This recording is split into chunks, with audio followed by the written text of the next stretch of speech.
Welcome to Not Milk Never Milk. Subscribe if you're lactose intolerant.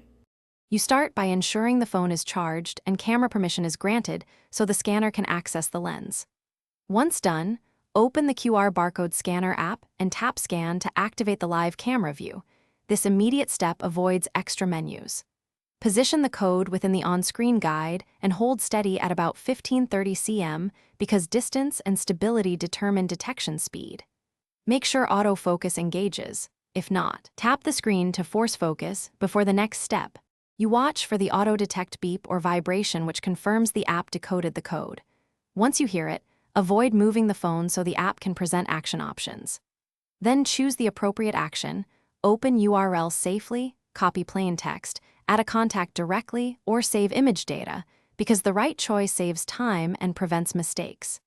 If you scan many items, use the built-in history or export CSV to keep records, and make sure to label entries for quick retrieval later.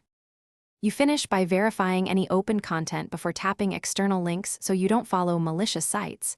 Check the URL domain and proceed consciously.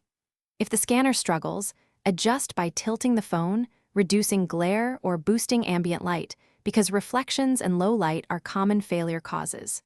Finally, if problems persist, clear the app cache or reinstall it and test with a known working code. This isolates device issues versus app configuration and gets you scanning reliably again.